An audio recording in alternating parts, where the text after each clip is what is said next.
Welcome back. In this lesson, we are going to talk about flowcharts. Flowcharts are a visual strategy for planning an essay, and are useful because they help you visualize the flow and organization of your arguments and evidence. For this reason, flowcharts are also known as graphic organizers. This strategy can help you plan the overall flow of your essay, and it can help you to see which arguments are well supported and which ones need more evidence. Lastly, when making a flowchart, you don't need to write complete sentences. Just focus on the structure of your ideas.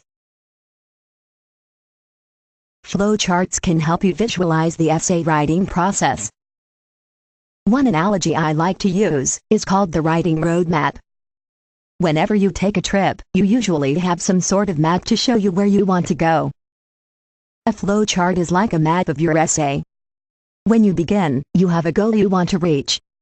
That's kind of like your thesis. But you can't just jump straight to your destination, which is like your conclusion. You have to travel from one location to another, and your map will contain directions for how to get there. Each stop along the way is like an argument in the body of your essay, and each argument has smaller pieces of evidence associated with it. As you plan, you connect one argument to the next. Finally, at the end of your trip, you reach your destination. So, like a map, flowcharts can help you understand where you are going and how to get there.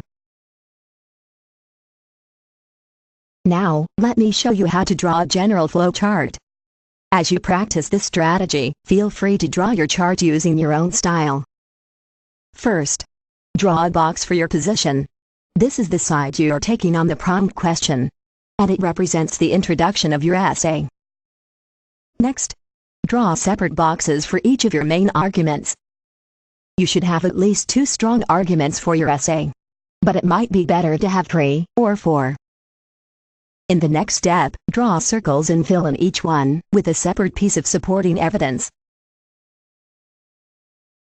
Then, connect each evidence circle to its argument with a line or arrow. Try to add as much specific evidence as you can think of for every argument. In the next stage, think about the best flow and order for your ideas. The goal is to present your arguments in the most convincing way. For instance, one strategy is to lead with your strongest or most interesting argument. This is called the strong start strategy. Another strategy is to begin with your weaker arguments and end with your strongest one. This is called the big finish strategy. Both of these methods can be effective. The most important thing is to think carefully about the flow of your ideas. Don't just write your arguments in a random order.